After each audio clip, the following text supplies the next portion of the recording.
Who was the character Jilly based on in the movie Donnie Brasco? Let's check it out.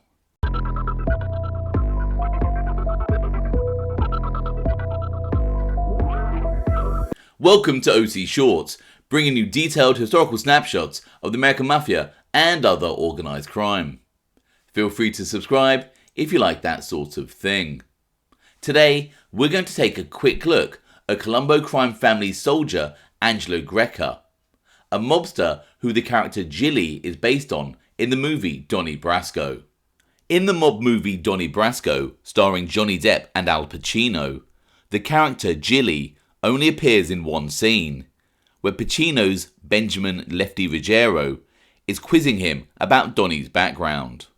Jilly is based on Colombo family soldier Jilly Greca. And in real life, Greca featured more predominantly in FBI agent Joe Pistone's time undercover than is seen in the movie. Greca's full name was Angelo Joseph Greca, but everyone called him Jilly. And he was born in New York City on Wednesday, the 16th of February, 1927.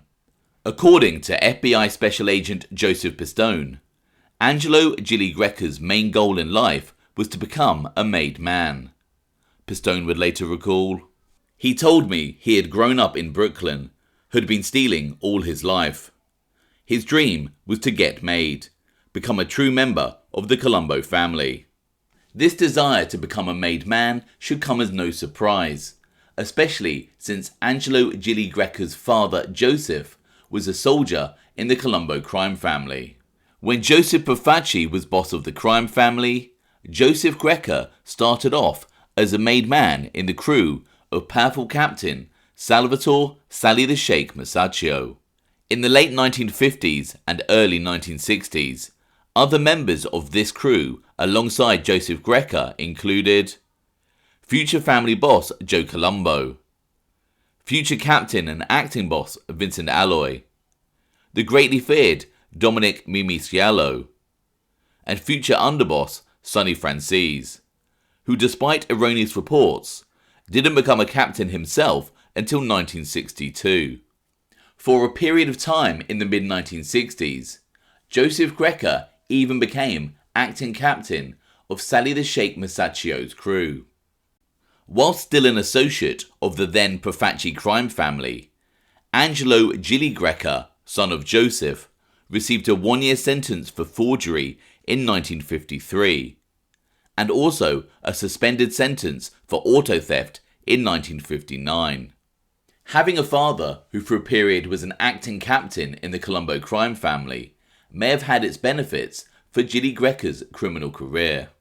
In 1968, Jilly Greca was arrested with respected Gambino crime family captain Charles Dongarra on charges of trying to illegally transport a $100,000 treasury bill from New York to Switzerland. Just over 10 years before this, Charles Dongarra was one of the men who conspired in a plot to kill family boss Albert Anastasia in 1957. I've covered the life and times of Charles Dongarra in a previous video, which you can watch by clicking on the link in the comments below. Anyway, as mentioned, Jilly Greca, while still a Colombo family associate, was charged alongside Gambino crime family captain Charles Dongarra in 1968 for trying to illegally transport a stolen US Treasury bill. As one newspaper reported, the indictment of two reputed Cosa Nostra figures on charges of illegally transporting a stolen $100,000 US Treasury bill from New York to Zurich, Switzerland, for deposit in a Swiss bank account was announced yesterday by US Attorney Robert M. Morgenthau. They were identified as Charles Paul Dongarra, 63, of 374 West Lawrence Street, Milltown, New Jersey, an alleged member of the Carlo Gambino family of Cosa Nostra, and Angelo Joseph Greca, 41, of 7806 New Utrecht Avenue, Brooklyn, one of the owners of the Vivian Dress Company at that address, and a reported member of the Joseph Colombo family of Cosa Nostra. The $100,000 treasury bill was one of various large denominations totaling $750,000 reported stolen early in May by the Wall Street brokerage firm of Merrill Lynch, Pierce, Fenner and Smith, according to Assistant U.S. Attorney Charles Fanning. As Fanning told the story, Dongarra and Greca asked an unidentified Wall Street investment banker if he would help them open a Swiss bank account using the $100,000 bill as a deposit. The banker was going to Switzerland on other business, and they accompanied him, Fanning said. But when they got to Zurich, the banker requested the Union Bank of Switzerland to ask the Chase Manhattan Bank here whether there was any stop payment action on the bill. The reply went back that it was stolen, and the two men were arrested in Switzerland on June 20th. Federal agent Joseph Pistone went undercover in the underworld as jewel thief Donnie Brasco in September 1976. After a few months, Pistone was introduced to Jilly Greca at the Hippopotamus Disco on 61st Street and York Avenue. Pistone would later recall, "Jilly was maybe 5 years older than me, average build, 5'9", 160 pounds, with dark hair, prominent nose. We sat down and talked for a while, and Albert told Jilly and the guys with him that we had been hanging out for a few months. Jilly headed up a crew that hung out mainly in Brooklyn. He said I should stop by his store over on 15th Avenue and 76th Street in the Bensonhurst section. Yeah, maybe I'll do that, I said." Angelo Jilly Greca owned a clothing store at 7612 15th Avenue, Brooklyn. The name of the store was Asserge, which was Jilly's surname Greca spelt backwards. The store sold predominantly stolen clothes, and there was a room out the back where Jilly and his crew hung out and played cards. When Joseph Pistone met Jilly Greca in around January 1977, whilst working undercover as Donnie Brasco, Jilly Greca was still an associate and not yet a made man in the Colombo crime family. According to Joe Pistone, Jilly Greca's right-hand man was a mob associate by the name of Guido. Pistone would later recall, "He was tougher than the other guys in this crew. He looked different too. An Italian with blonde hair and blue eyes. He was about 6'1", 200 pounds, late 30s. His arms were tattooed with snakes. He wore tinted glasses. He told me he had been in and out of jail most of his life for various offences. He was a shooter, but he had never been convicted of murder. Guido's crew under Jilly was sophisticated enough to operate with walkie-talkies.